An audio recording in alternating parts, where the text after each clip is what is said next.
Today is July 21st. Pirates fans are getting more and more impatient. We gave up 26 runs in 3 games to the 27th worst offense. Let's talk about it. It's the Bridge to Buctober podcast.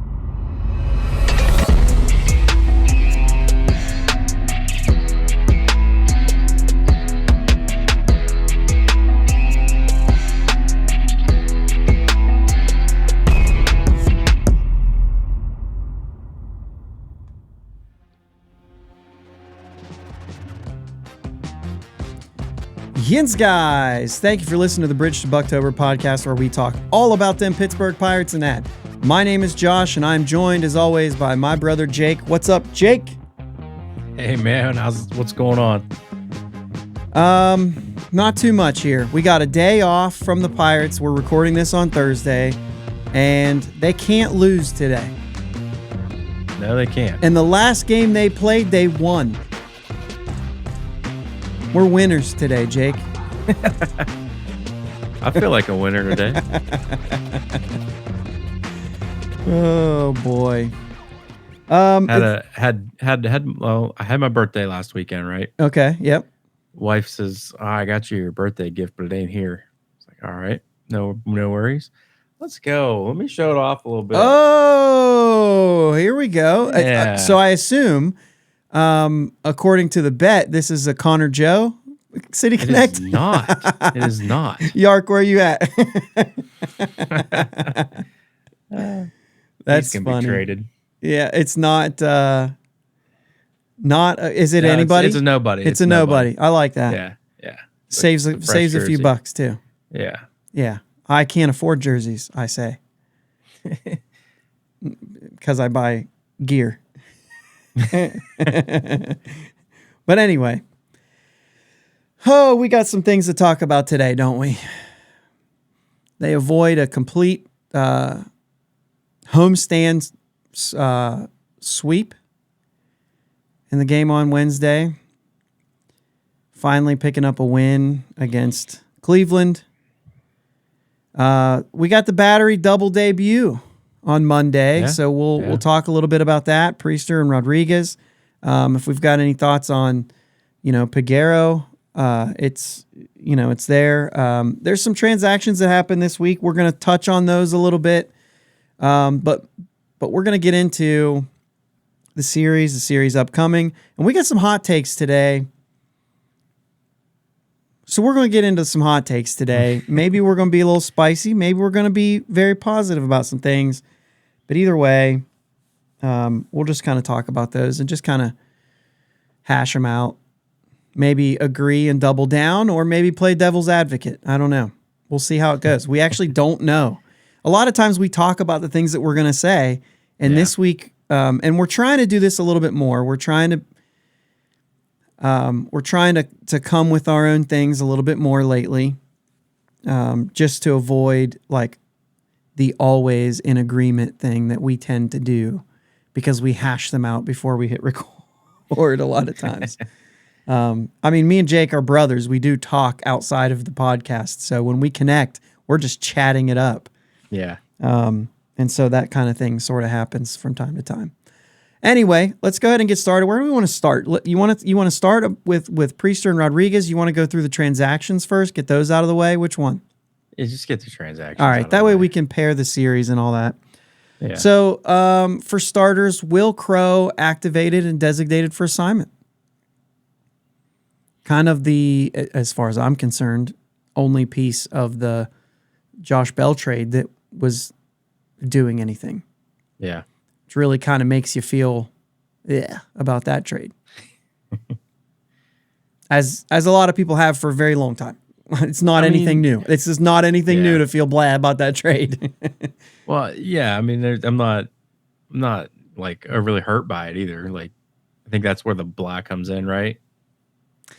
I think a little bit. Like, we didn't get anything, but at the same time, like, he hasn't been that good. Yeah, he's been better than what we had there for a while, but I would take what we have right now over what we had from it. He was very streaky. I guess if you take the streaks and you say, yeah, but look at the power. He knocked 2 home runs this week against us. but he's had his struggle times that have hurt the teams that he's played on as well. Right. But he certainly provided more value than Will Crow and Eddie Yinz have. So I think when it comes all the way down to it, and the fact that we had, after the Bell trade, we had the people that we had at first base for those years, that's painful to me. I'd much rather would have seen Bell play for us through those years instead of Yoshi. You know what I mean? Yeah, that's fair. But anyway, designated, my guess is he will be released. There's a chance he clears waivers and takes his assignment to Indy, but I think it's unlikely. I was thinking like pawn him off on somebody, like just trade him because they got some time to trade him.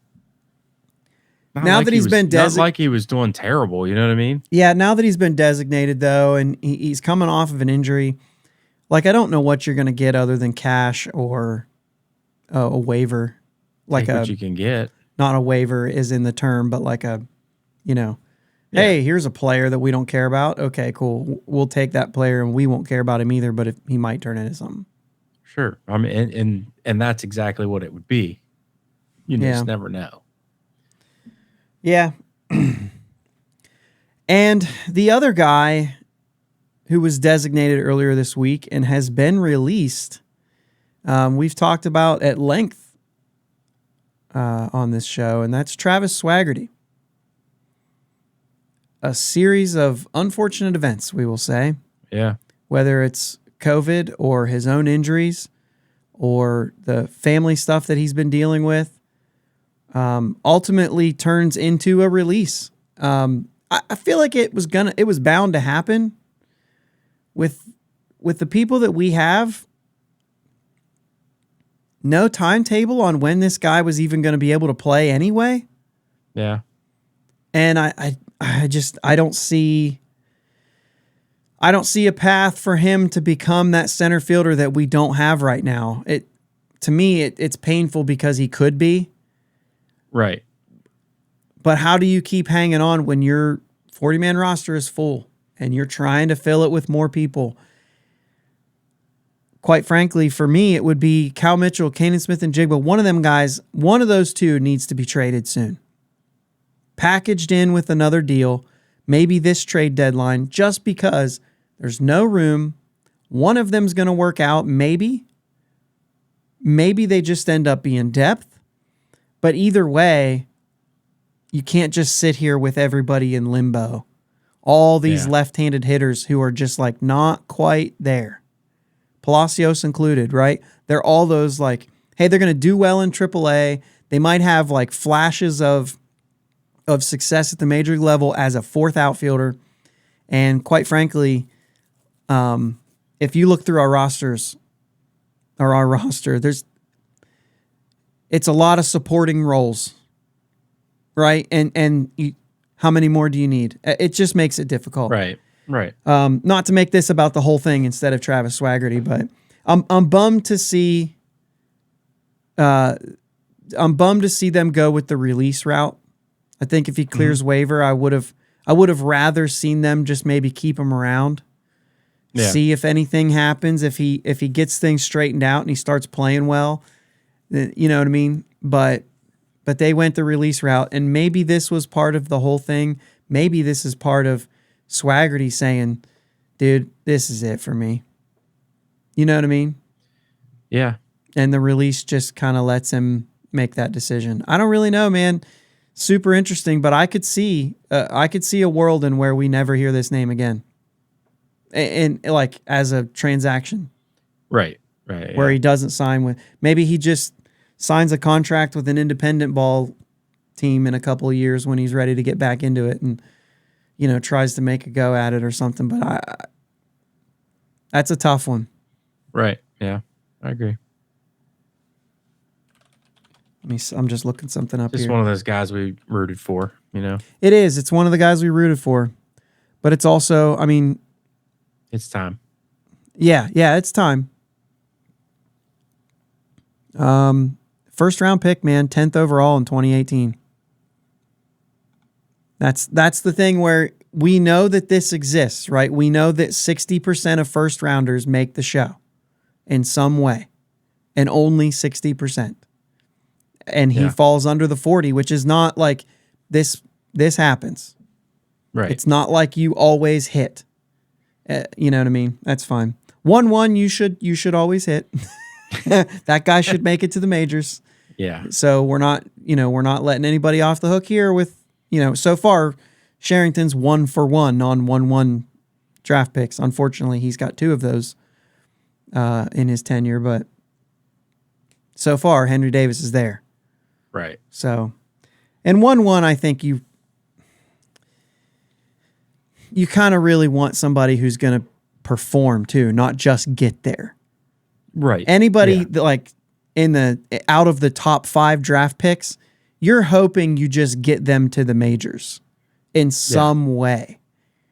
But those top 5 picks, you kind of hope, you know what I mean, that getting to the majors is a slam dunk, and being an all-star at some point is what you want out of a top 5 pick. And maybe you guys think top 10. For me, top 5, I just think that prospects and draft picks are not guarantees at all. And I don't think that there's plenty of ways to acquire talent. The draft is kind of one of the lousy ways. International is also like, it's a crapshoot, man. You're signing these kids at 16, 17 years old in the international game. There's no telling what they're going to do. Right. You know what I'm saying? Like, it's just... they're all lottery tickets. There's nothing you can do. Or not nothing you can do. There's a percentage of those that are going to make it. And there's a percentage that aren't. Yep. So, and sometimes that's injury based, which I'm going to say forever and ever that Travis Swaggerty's was COVID and injury based and all of that. I think if he has a normal track, I think he's in the show. Yeah. Yeah, I can agree. He showed enough at different times that he probably could have handled it. Other than that, Yohan Ramirez optioned today, which means someone is coming before the game. Okay, so let me rephrase this, right, just for the listeners here. Yohan Ramirez optioned on Thursday. Someone will be added to this roster on Friday. My guess is Jose Hernandez coming off of the injured list, but it's hard to tell. All right. I think we took care of that. This Guardian series was really frustrating, Jake.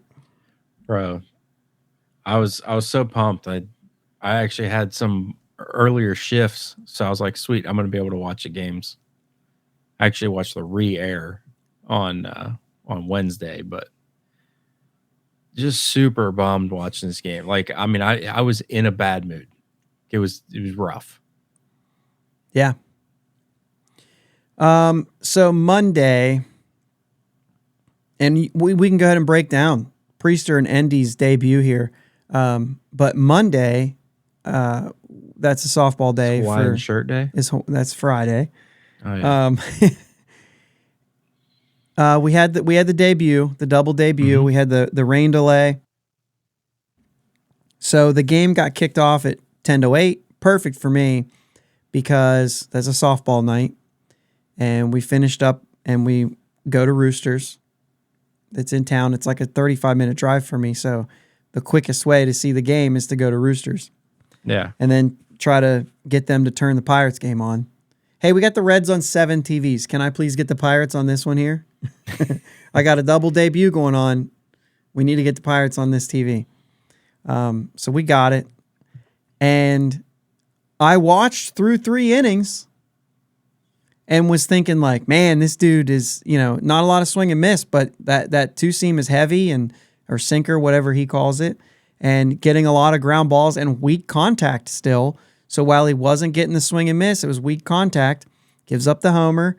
And then, I feel like he ends up with a couple strikeouts at that point before I had to leave.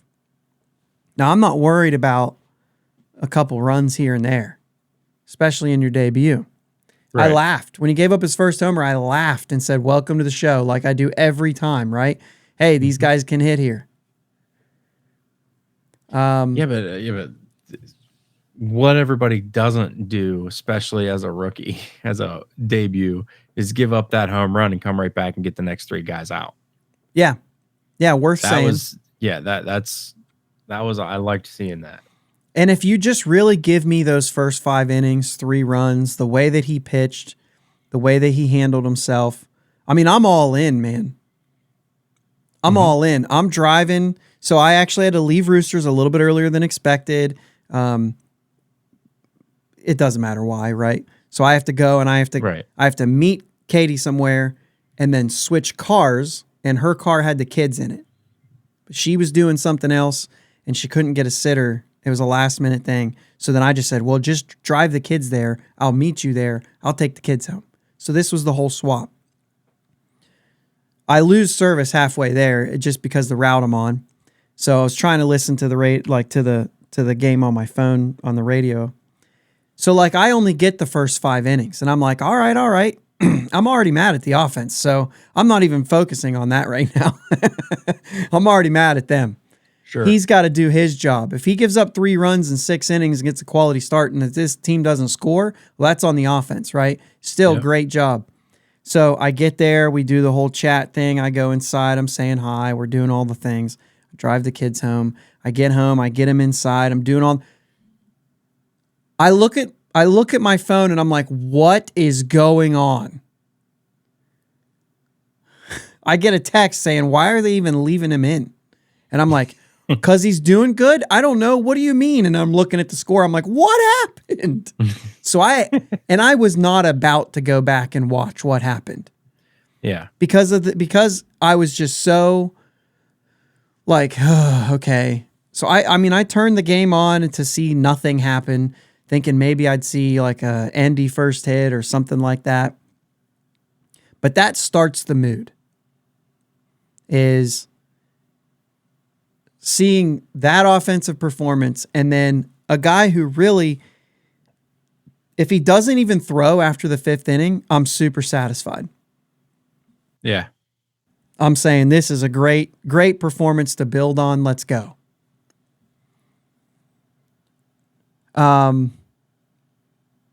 Obviously the wheels fell off. A little bit. What do you think about, I don't know if you were watching intently. I mean, but like you're watching this game and, you know, sure, eyes are on Priester, but he's throwing the ball to a guy who's also making his debut. So eyes are on him too. And I saw a couple things. The calmness at the plate that I mentioned, Davis did not have, right? Mm-hmm. I think I saw that from him. There was a little more of a, like, less fidgety, it was more calm, something better for the pitcher to throw to. And I noticed that Delay and Hedges are very calm, and I never noticed that until I watched Davis catch. I didn't notice that kind of stuff from Endy. It felt like he was comfortable. I felt like the pitcher would be comfortable throwing the ball, all of that. So I think that Endy definitely, as far as that aspect, I think that I like his progression as a catcher better than what I've seen from Davis. Now, granted, we've barely seen Davis. Yeah. So I don't think that's necessarily fair yet, but I'm just basing off what I've seen. He could go out there and catch at some point, and it could be entirely different than what we saw before. So sure, that's likely too. However, was he calling the pitches? I've heard a couple people say that he was like looking for the call. Yeah, I did notice that. Okay, so I figured that'd be something you would pick up on. Yeah, because he was looking over at the dugout, and he'd hit the buttons on his knee. So I think he was getting the calls from the dugout. So we've got 2 catchers that we've been really begging to get here to catch, to replace the catching tandem that we had here because they're absolutely awful at the plate. Mm-hmm. Which makes sense. The offense is bad. In order to make this offense better, we had to replace those catchers in the lineup. And I think that we've gotten to the place where Davis looks pretty comfortable there. I mean, he's going to go through his ups and downs. He looks pretty comfortable. He does not look overmatched. Oh, no. Andy, of course, struck out 6 at-bats in a row. and then got a bloop base hit and a pinch hit on Wednesday. However, we don't know yet, right? Let's see it. Let's see Right. it. Let's get a little. Right. Let's get a couple pages on him before we start making claims there. But defensively, we've been told all this time, well, they're not ready. They're not ready. They're not ready. And we're just like, what does that even mean? Like, how could you tell me? I actually believe it right now. I believe that they're not ready. Whether this is an intent, like we're not going to let him call in his own game. Was he calling the game in AAA? I don't know. But, I mean, this is where I mean, you see what I'm saying here? Yeah, there's a absolutely. good possibility that neither one of these guys were actually ready behind the plate. Yeah, and ready to call games. Like, also, like, if he is calling game, if he is calling games, he knows what's going to get out in AAA. Sorry, he's calling the games in AAA, and you know what's going to get AAA hitters out. Mm-hmm. A lot of times, it just doesn't fly like that in the majors. Like, this is a different animal. It's a whole different animal. Right. Oh, 100%. And it's weird to think about that, but I mean, you got you're not facing Jose Ramirez in AAA. Right. You're just not. Yep. I don't know. I don't know. It's something to watch. It really is. Here's the thing. They're going to get better. Yeah. And they're either going to do that here or they're going to do that there. And quite frankly, because of the offense right now, maybe it's better. All I know is Cleveland scored double digits back-to-back games with Endy starting. And then, gosh dang it, they turned around and had a good pitching outing. I call it a good pitching outing because Rich Hill giving up 4 runs, that's pretty good. So, you know what I'm saying? Like, I get it. Actually, did he give up all 5 of the runs that they scored? No, just 4. The Baraki, the solo homer off Baraki. Josh Bell. Yeah. But yeah, I mean, you give up 4 runs in 5 2/3 for Rich Hill. I think that's about what you'd expect. And that was with Hedges catching. So, I don't know, man. Gosh, I hate that it was that black and white. You know what I'm saying? Like, Yeah. this is, we're talking awful pitching, like Mitch Keller, awful pitching from everyone with Endy back there. And then Hedges goes out there and I don't like that. I don't like that, what that does to the inside of my mouth and that taste that's in there right now. I was honestly surprised to see Endy catch Keller. Yeah. I think going forward. I was expecting the Pirate universe to be up in arms because Hedges was starting in Endy's only 2nd game in the big leagues. Yeah. And maybe that's the only reason they started him. I don't know. Now, I don't know. I think it's a clear-cut plan. They want him to start catching Keller now. Or it's a clear-cut plan that they want him in the lineup. Mm-hmm. And you're never going to start a day game after a night game. Right. So maybe that's Hedges' chance to get in is the day games after a night game. Or maybe Rich Hill said, no, I want Hedges. You know what I mean? Yeah. Either way, what you got anything else? I mean, here's what I'll say. Coming into that series, Cleveland had the 27th ranked offense using runs scored. 27th ranked. They're now 24th because we gave up 26 runs. Leapfrogged over our offense. Sure. And then also 64 home runs this season, and we allowed 7 in 3 games. They are the worst team. I say the worst team. They're the lowest amount of home runs in the majors, and we give up 7 home runs in 3 games. Now, because I am who I am, I have to say, Josh Naylor's on it right now. You know what I mean? He's just lighting it up. Yeah. And so I don't want to take anything away from Josh Naylor. He's locked in. So he was going to hit some home runs, but 3 home runs in 2 days. And you know what I'm saying? And then there was more.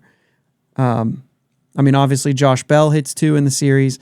And then the things that bug me is, you know, you're giving him up to Rosario and Jimenez. And you know what I'm saying? Rosario, that's his 3rd home run of the year. Mm-hmm. And so those guys are going to hit home runs occasionally, but 7 home runs in 3 games from the team who's hit the least amount of home runs in baseball this year is frustrating, to say the least, especially when Mitch Keller's one of the guys going that day and the other guy is a major league debut that you'd like to, you know what I mean? Of course, Priester gave up what? He gave up 2 of them. Yeah. So what was your takeaway there? What were you going to say? I was just saying, when you said it's going to get better, they're going to get better, it's going to, they have to have time with these pitchers. And he's going to have to get used to catching some of these guys. He's going to have to get used to their stuff, when it plays, why it plays, where it plays in the zone, Well, and Endy also has to learn major league hitters and how they adjust. They're going to adjust more than the minor league hitters. When you say, oh, we got him on that, let's just hammer that, that's not going to work. No. They're going to adjust to it here. So there is things to learn, and everybody knows that. The thing is our offense is bad right now, and we need offensive help, and we believe that this guy and Davis can help the offense. Yeah. And I think that's the goal. All right. Gosh, that's just a winnable series. If you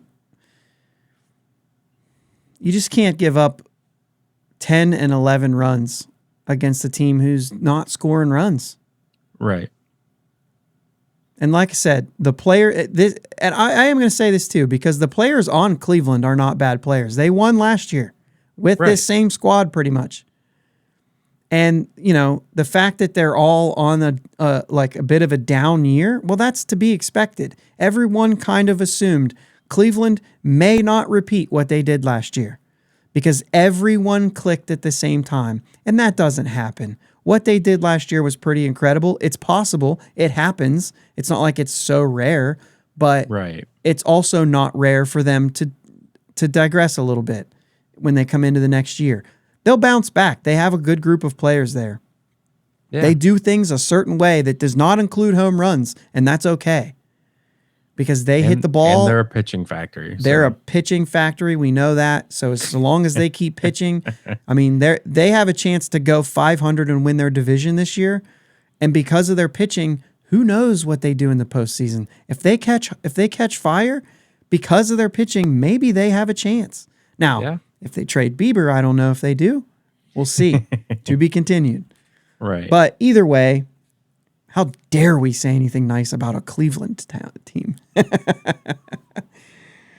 I guess walking on thin ice, brother. Oh my gosh, I guess you can call that nice. Yeah. Either way, let's move on. But before we do, I am going to hit pause real quick so I can get some more water because I need water. Gotcha. Be right back.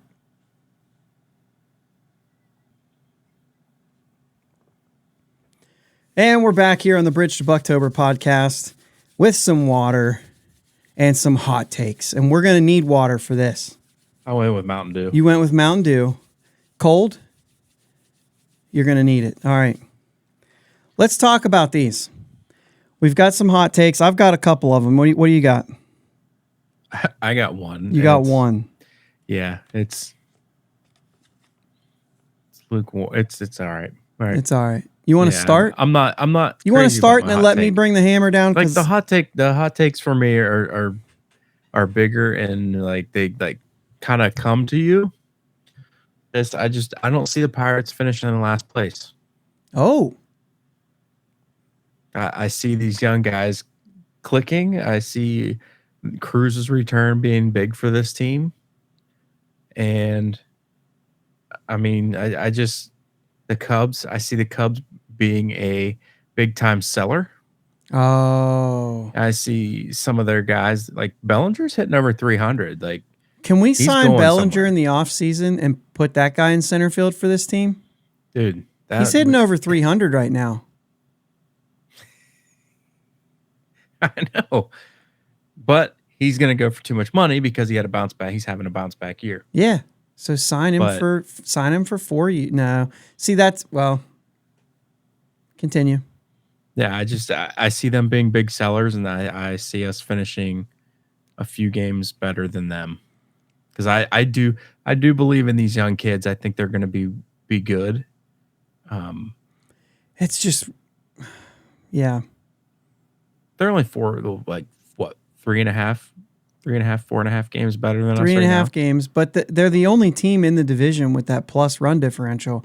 So unless you got to get rid of. But that's what I'm saying. Yeah, if They have they're a big plus run sellers, if differential. Hendricks goes, if Bellinger goes, so then they stop pitching and technically, yeah, man. And maybe I'm wrong on the sellers part, but Yeah. Pirates have scored 396 runs now, which is the worst in the National League. I mean, obviously you've got the A's and the Royals, and then it was Cleveland, but Cleveland's got an even 400 at this point. But the A's and the Royals are still below us, but still, But like you're saying the offense will click. yeah, I think there's been a okay amount. I'm not going to say good amount. There's been an okay amount of balls that we're hitting hard that are right at people. We cannot. I don't care how bad you can't be this bad with runners in scoring position all year. It's been bad. It has been bad, and I just don't know. The thing is I don't know what it takes to get out of it, and I'm going to go right into mine because I think it plays into this. All right. I don't know what it takes to get out of it because we're only going to be young. And I don't like how many guys like McCutchen and Santana. Yeah, morale, they're good. They're doing things. Choi the other day with his big single and the way that he kind of fired that team up was a leadership type thing. But we're not going to get Bellinger. There's no way because we cannot. It was what if he goes right back to it next year, and you spent money on him, right? You can ask for money to be spent, but here's my hot take. If the Pirates don't start getting production from Reynolds and or Hayes, we may never see another big contract in Pittsburgh again. Ever. Literally in our lifetime. We will not see another big contract if we don't get something from them. You cannot. This team in this city, regardless of what you think about the economics of baseball, if they don't change. Right. Regardless of what you think and that you're smarter than me, I guarantee you they cannot afford these kind of contracts to go bad. They just can't. It's not like they can go sign another one and just be like, yeah, we'll take that hit. No, they can't take that hit. Right. They've spent their money. And they'll spend more if they're good. If one of these two guys works out, if Reynolds just figures it out right now, because that's about getting frustrating. He looks awful. And as soon as he got the money, he looked awful. He looked hurt, right? Mm-hmm. He looked hurt. And then he was on the IL. He's never really come back off of it, really. Right. And Hayes got paid and immediately got injured. He's been hurt every year since. He can't get any kind of consistency offensively because he's not ever on the field long enough to. Yeah. I don't know how, when you're sitting here saying we really need to extend Keller, tell me how many of them are looking at Reynolds and Hayes right now and saying, well, I don't know if that's a good idea. Unfortunately, I have to agree with you. It's not going to happen, dude. They're not. If those two guys are bad, we already had the Polanco contract. Yeah. And I'm okay with missing on one. The Kutch contract was fine. Marte was fine. Even Tabata was fine because it was so cheap. Yeah. Harrison was fine. And whoever else, right? All of those contracts that they signed, they all kind of worked out to be fine. Yeah. Now, they actually spent some real money this time around. And boy, is it biting them because they're not working out. The minute they started getting paid, it started falling apart. I'm not giving up on either one of these players, but if they don't start doing something and they don't become a big part of success here, the problem is we also spent money on, this is part of me saying I'm moving into this, they spent money on two guys who are not leaders. Neither one of those guys are going to be a part of getting this young core to play better. They're just not. They're either going to produce or they're going to fail. They're not going to have that Carlos Santana, Andrew McCutchen type effect on a team. Yeah, they're not outspoken enough. No. They're both quiet, reserved guys, which is fine. Which is fine. Absolutely nothing wrong with that. But, they're kind of more lead by example instead of, get the team going. Yeah, and I don't know what they're like in the clubhouse, but that's what we see. Well, and that's what's written too. It's not any different in the clubhouse. You know what I mean? Like that's the guys that spend time in the clubhouse know that that's what they are too. They're great guys. They're not in any way, shape, or form are they a problem. Right. They're just not a leader. They're not going to be the vocal leader that will get people moving. So it's interesting that you build around someone who's not that. Now, granted, if you go back, it'll show you like McCutchen's doing what he's doing now, but when he was young, he wasn't either. He wasn't as quiet as those two guys, but he was not a leader in that way. He was still a lead by example. He's not a rah-rah, give a speech guy. He still isn't. And McCutchen is a lead by example, but he also had some flair to him, some excitement to him. Yeah, these two guys do not have excitement. No. They're both like... These guys, you're not going to find these guys leading dances in the dugout. No, and that's what I mean. It's not... Lead by example is one thing, and McCutchen is that, not like a rah-rah guy. He's not going to give a speech and fire everybody up. That's not him either. These guys are also not that. All of that's the same. But McCutchen's going to dance in the clubhouse. He's going to make things loose. McCutchen gets the second. He's going to be excited and show it. Hayes and Reynolds are here, man, which is a good thing.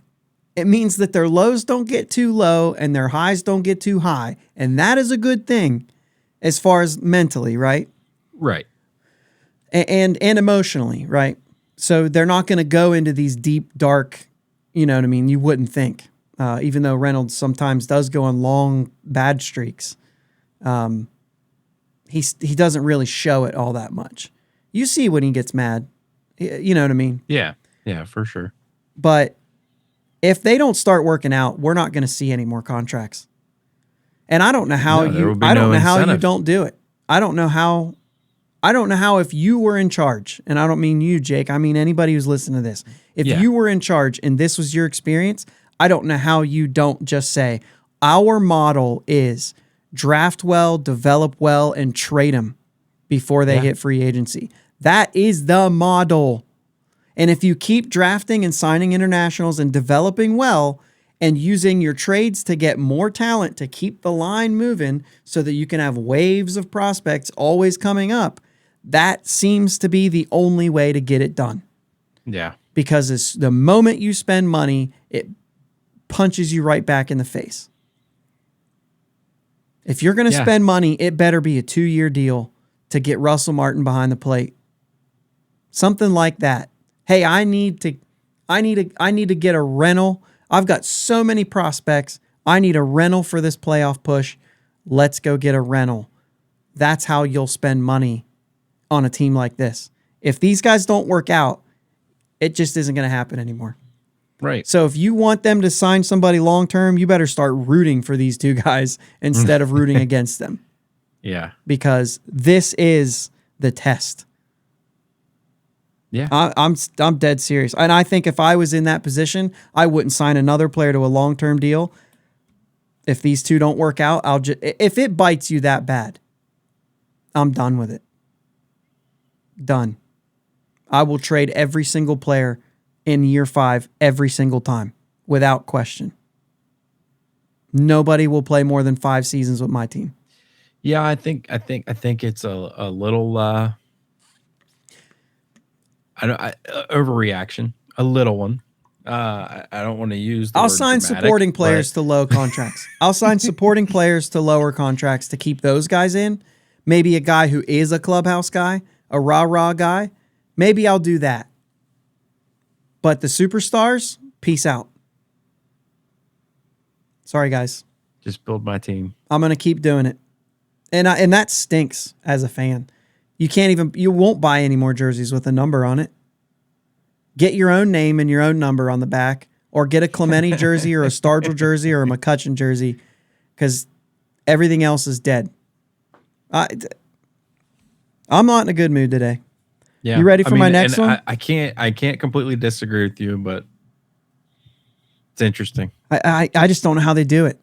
Yeah. Unless something changes in the financials of baseball. And we're going the opposite direction. The numbers I keep hearing about Shohei Ohtani, dude, I love it. Somebody sign him to an $800 million deal and watch him get hurt and never play again.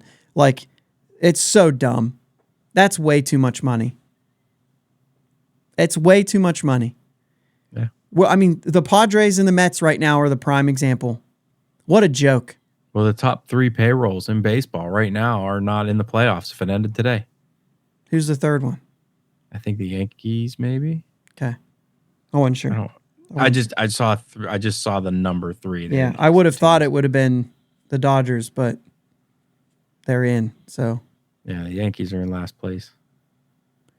Oh, wow. That happened fast. Yeah, but they're like 6 games over 500. 3. The last time I seen it. Yeah, they're only 3 over 500. Jeez. That wins the... Dude, I mean, Baltimore is above Tampa Bay right now. Yeah. Who thought that would happen? All right. Sorry. We got to get to the next one. Yep.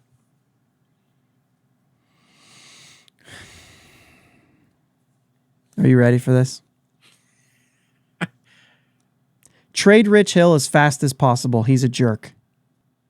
I am so sick of watching his crybaby antics on the field when anything doesn't go his way.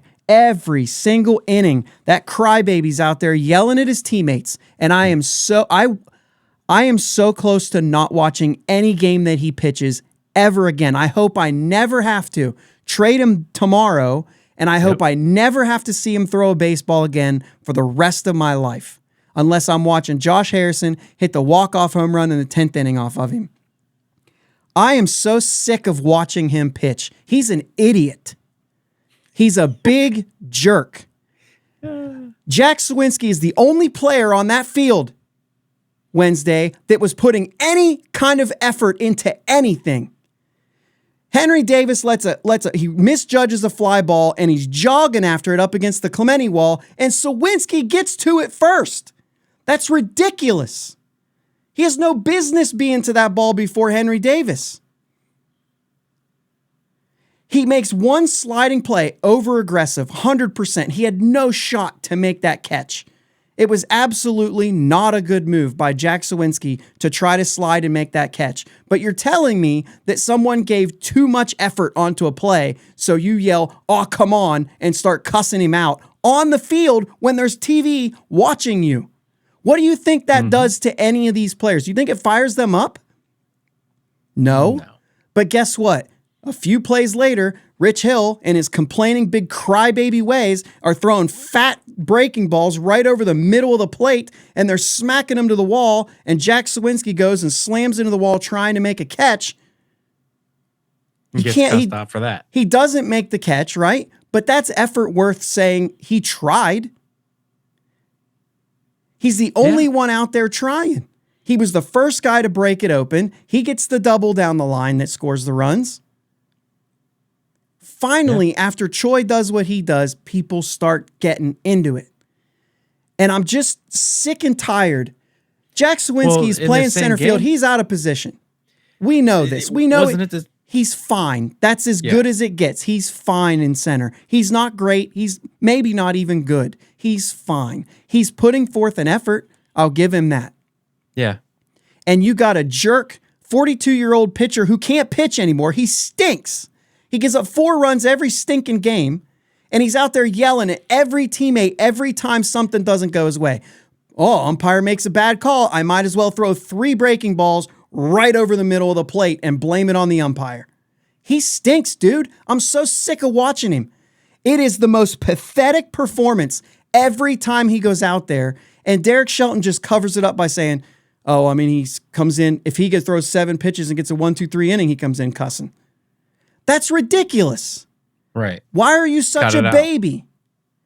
If you want to be mad at yourself, that's one thing. But calling out your teammates on the field, you're a clown, Rich Hill. You're a clown, and you need to go as far away as you can because I cannot stand watching you pitch one more game for this team. You're a clown. You are the worst thing for any of these position players out there. These young position players, you're the worst thing that could happen to them on the field. The absolute worst. Nobody's getting inspired by that. You're a jerk. You're a clown. Go. Bye. I'm done. You can say what you want. I'm done. All right. Maybe he can turn it around and be a coach if he can, not yell at everybody all the time. He's got a lot of interest. He's got a lot of good insight. But you're right. You're right. I can't stand to watch him pitch. He stinks. He's got a 4.84 ERA and he's yelling at anyone else. Yeah. He's who didn't cover first base when Choi laid out and made a great play on a ball? It wasn't even I don't know about that, but how about the bunt where he's all pouting about it? Choi picks up the ball. He probably didn't have a play at first, but if he did, who cares? Rich Hill was standing in his way, just running and pouting because the guy bunted a ball, which, by the way, was the most impressive bunt I've ever seen in my life. I still can't figure out how he did it. No clue. He was falling out of the box. He pulled the bat back like this behind his head and somehow laid that bunt in fair. I have no clue how he did it. Perfectly. It was the perfect bunt. I have no idea how he did it, other than the fact that the ball was probably only 42 miles an hour, so he could do whatever he wanted with it because Rich Hill can't throw a fastball. I'm just so sick of him, dude. No, I just can't stand it anymore. I agree. We've been talking about this for weeks, and every time it comes up, there's people saying he's showing he cares. He's showing he's a jerk. Mm-hmm. That's what he's showing. He's a big crybaby jerk. When things don't go away, he blames everybody else for it. Yeah. It's not a great play by Jack Sawinski, the slide. It's not a great play. I don't think he wasn't going to slide. He was going to go dive. If you watched it in the slow mo, he was getting ready to, he was leaning forward like he was going to dive, and he's like, oh crap, this isn't good. So he turned it into a slide to try to like scoop it or something because he knew he wasn't going to be close if he dove. And at that point, he had already committed. So he was just trying to do something. Right. It's a bad play. It's a bad play. It stems. But it still showed, like you said, it shows effort. It stems from being over aggressive. Yes. Because you know what has been the rub on Jack in center field? And he's not been aggressive enough, and he lays up and he lets the ball drop and then fields it. You know what I'm saying? Which he could have done on that play. And I think everybody would have said, what are you doing? Maybe not. I mean, he had no shot at that ball. He should not have even been thinking about it. That was a base hit. Right. But he's probably thinking, Dad's going to yell at me if I don't try for this ball. And that's not going to matter anyway because the guy's not happy about anything. Right. He just wants to yell at people because he's not doing well. I would have no incentive when he's on the mound to do anything. My incentive, not for him. It's not even incentive. It's not that I'm not going to try when there's a guy on the mound that I don't like. It's never that, right? But it is that if a guy's on the mound that you like, there's some sort of you're inspired to do something that maybe you wouldn't have been able to do otherwise. If you guys don't think that there's intangibles in baseball, then you're not watching the same game I am. Right. And they can be positive and they can be negative.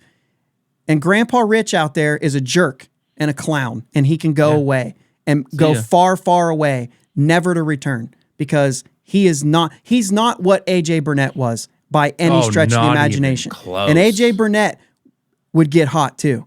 And this guy is a crybaby. He's not inspiring anyone.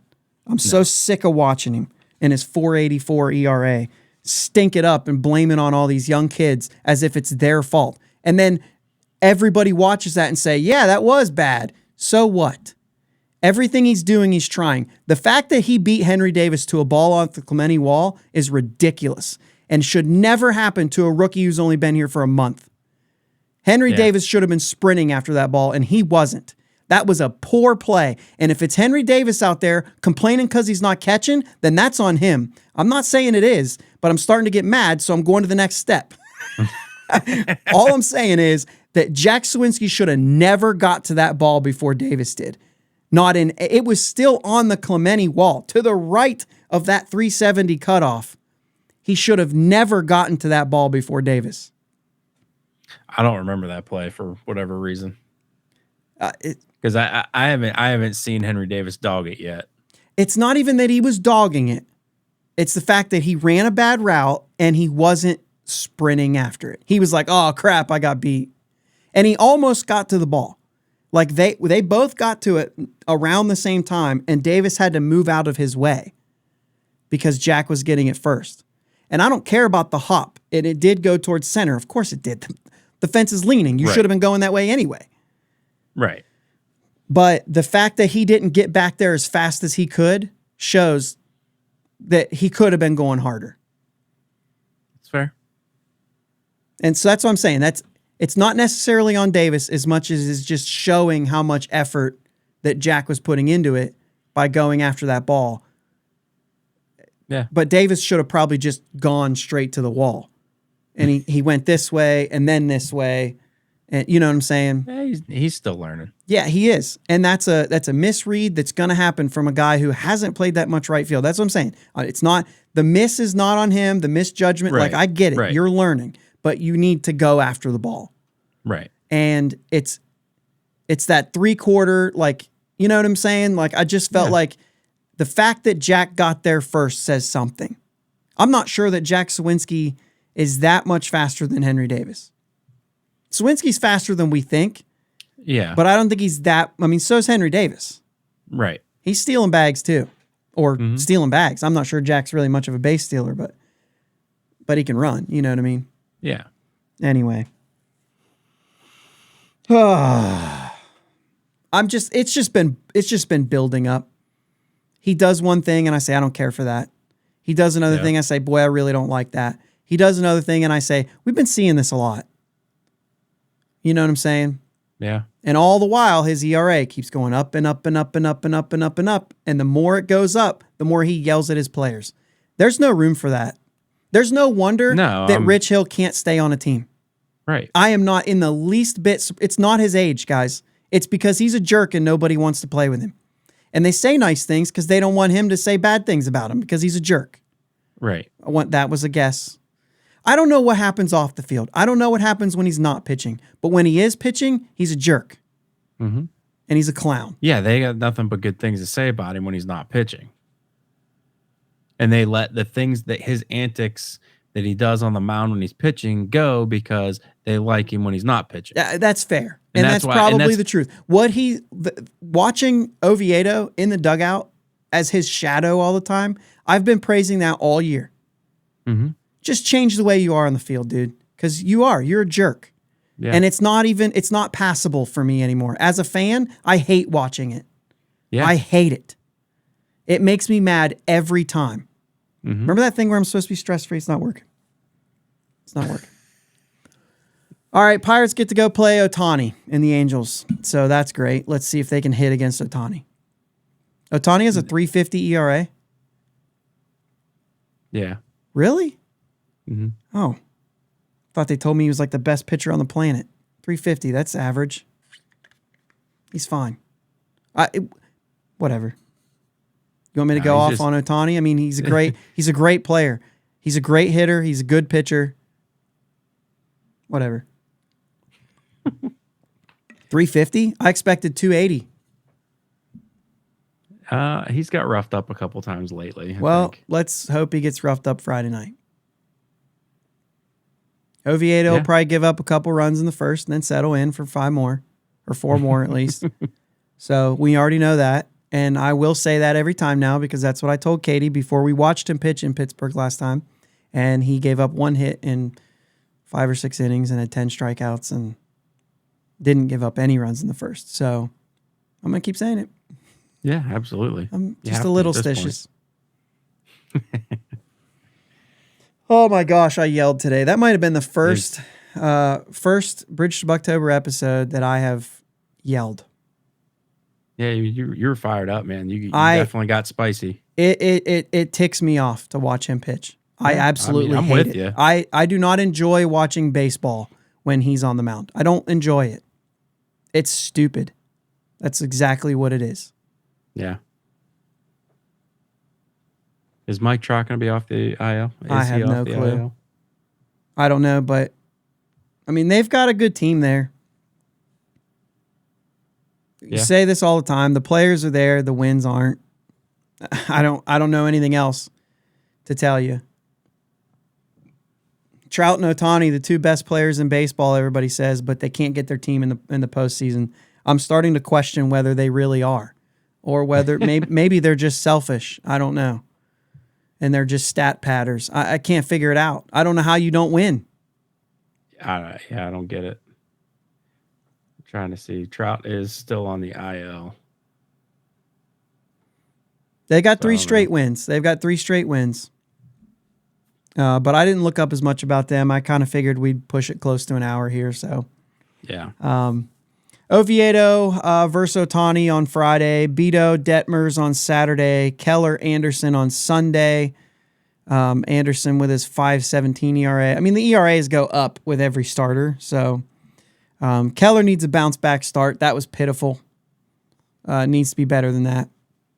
Yeah, it was a very bad start, but the silver lining is he still got through 6 innings? Yeah.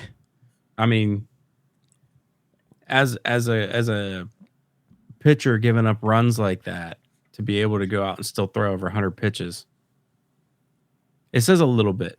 Okay. A little bit. I'll let you do the pitching talk. I've said enough about pitchers today. But yeah, I mean, overall it was bad. I mean, I'm not trying to defend his start. I'm just trying to find a silver lining. You're fine. 9:30, 9 o'clock, and then a 4 o'clock game on Sunday. So all late stuff. Watch a couple innings. Once they get down by 6, you can go to bed. And hope that when you wake up in the morning, they came back and won at 7-6. So With this offense, that's not likely. no, I mean we did it. We did it Wednesday. Maybe that's a sign of things to come. I don't know. A lot of comeback wins for this team. Obviously, it's been a long time since stuff like that has happened. But, over the course of the year, I mean, there's a lot of capable players on this team. There's a lot of young players. Maybe we'll talk about that later, Sunday or a different day, about what it looks like to have a team full of young players like this and what it means for this team in the future and whether this is the right path or not. So I don't know. Yeah. We'll take our guess at that as much as you guys will. So anyway, that's all we got for today. Glad I got to yell at you. Hopefully you guys are either yelling back at me and engaging or you're agreeing with me. Whatever it is, feel free to let us know. Obviously, I'm pretty convicted in my ways, but in my thoughts here about the specific one. But, think back at the Reynolds Hayes thing. What do you guys think about that too? Let us know. If you think if these guys don't work out, do you think that this is ever going to be anything again? I mean, I just don't see it. I don't see how they can afford to keep doing this unless baseball changes. I agree. Oh, man. All right. It's a day. It is a day. It's a day. It's a day where the Buccos didn't lose. I guess the day before, because they're listening to this on Friday. Yeah. But Well, and it's a late game, so we get to enjoy a lot of hours. We had an early game on Wednesday. We won that early game. And then we had a full Thursday and most of the day Friday as we won. Yeah. Let's go Bucks. Let's go, Bucks. Thanks for listening to my dad and Uncle Jake on the Bridge to Buctober podcast. Follow them on Twitter, Facebook, and Instagram at Bridge2Buctober. Don't forget to subscribe so you know when new episodes are released. Clear the deck, cannonball coming, and let's go Bucks.